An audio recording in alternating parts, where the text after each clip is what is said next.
یاد پروردگار به همتا، سلام و درود خدمت شما دوستان و همراهان عزیز. خدا کنه که جور و صحتمند باشید و هر جا که هستید آرام در کنار فامیلایتان باشید. دوستای ارجمند، امروز با یک برنامه متفاوت‌تر در خدمت شما عزیزان قرار داریم. خدا کنه که مورد پسند شما عزیزان قرار بگیره و تا آخر برنامه همراهی شما عزیزان خواهان هستیم. دوستان، امروز ما آمدیم در کوه خاکریز، یکی از بلندترین قله های جاغوری، تا آثار باستانی و بقایای تاریخی کوه را از نزدیک ببینیم و با شما عزیزا شریک بسازیم. دوستا، قرار گفته های ریش سفیدای ما که اونا از اجداد و نیاکان خود شنیدن، اونا میگه که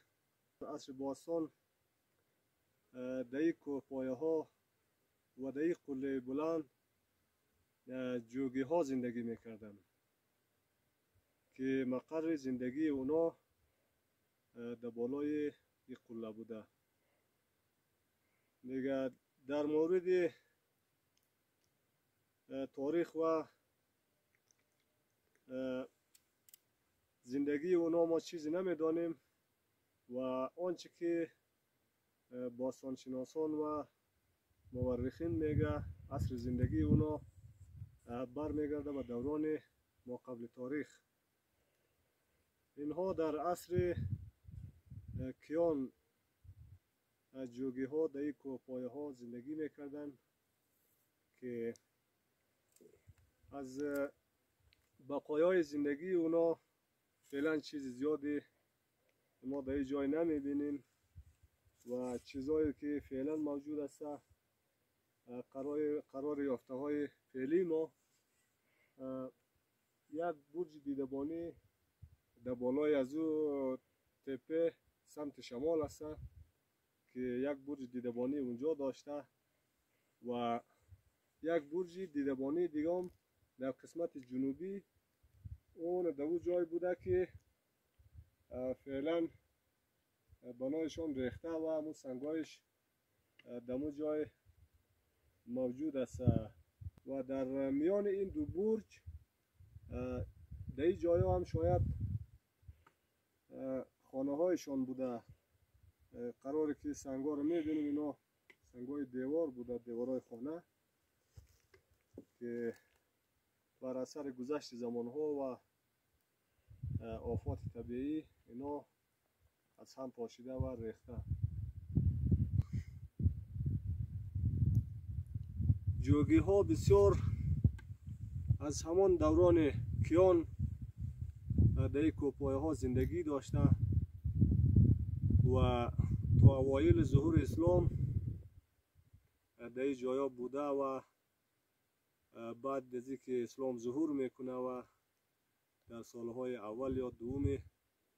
اوایل ظهور اسلام جوگی ها این جایا را ترک کرده و کوچ میکنه. چیزهای قوی بوده. دوستان، این شکستگی ها رو میبینید، اینا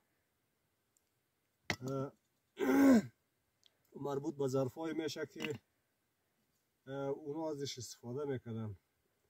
ظرف های آب و ظرف های غذاخوری و تابه های گلی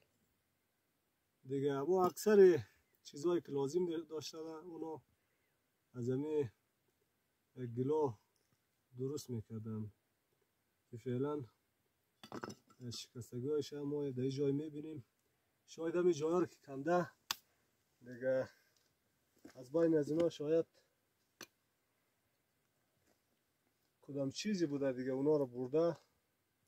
و فعلا در این جای جز همین شکستگی های از اینا رو ما نمیبینیم دیگه چیزی.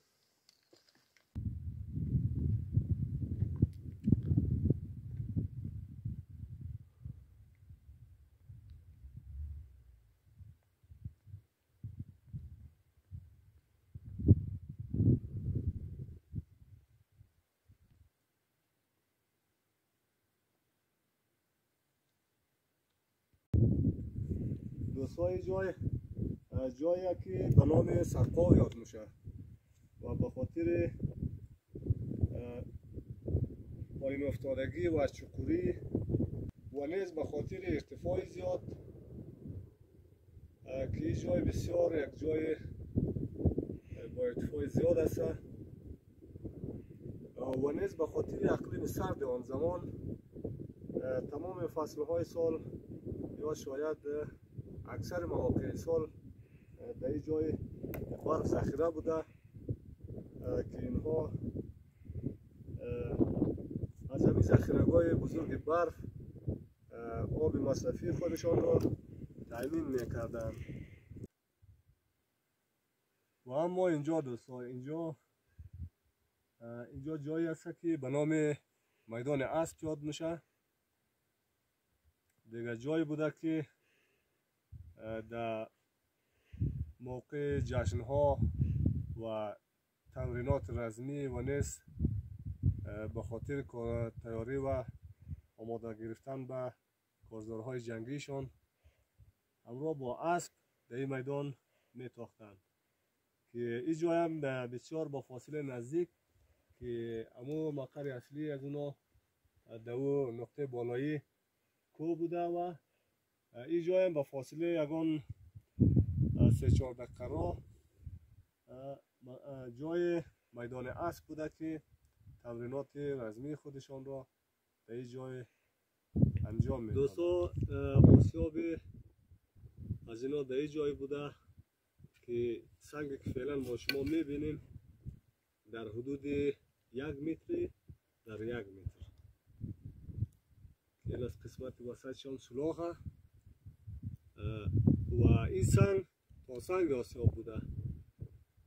دیگه سنگ بالایش که تا چند سال پیش بود سنگی بود که تقریبا عرضش در حدود 1 متر و با طول در حدود 2 متر در بالای از این قرار داشت که در دو سری از او سنگ همون سنگ بالایی آسیاب جای زنجیر بود. دیگه بنا به حدس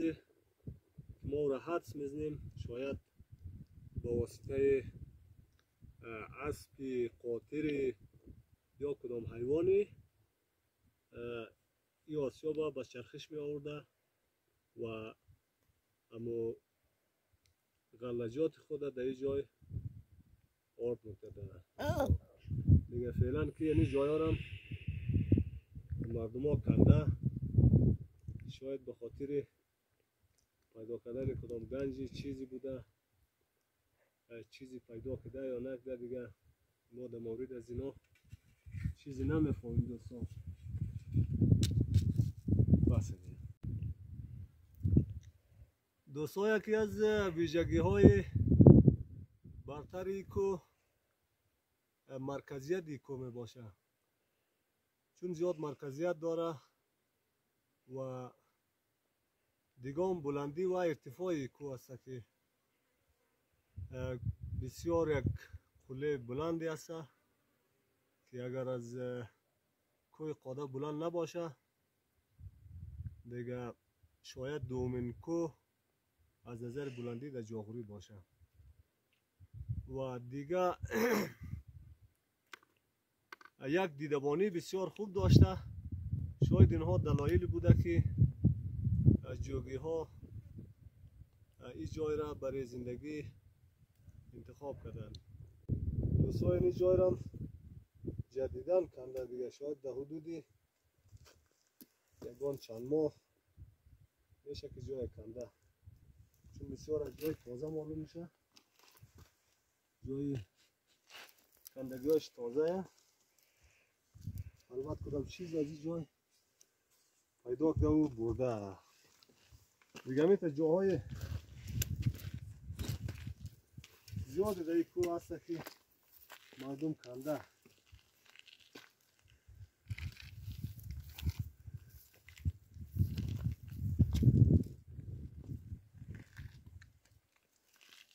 یعنی جای سنگا دوستان اینا این سنگا کلن مربوط به همه دیوارهای از برج سمت شمال میشه که اینا با گذشت سالیان زیادی که از عصر زندگی اونا تیر شده اینا انگار ریخته.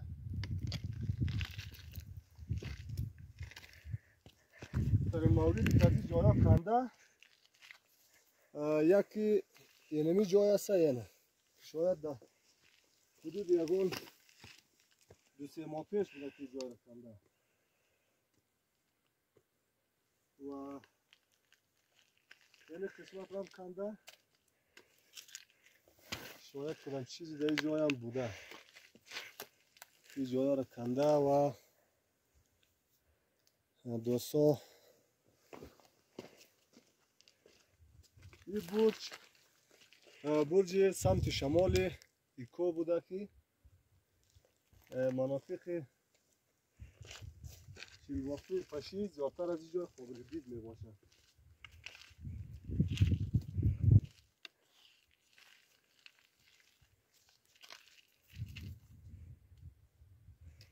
دوستا بسیار یک جای دیدنی، یک جای باستانی و یک جای خوب است که همه ساله تعداد زیادی از گردشگرها و همچنان کاوشگرها از این جای بازدید مونه و به این جای میاید. دوستا بسیار یک مکان مناسب برای کوهنوردی و کاوشگری محسوب میشه این جای.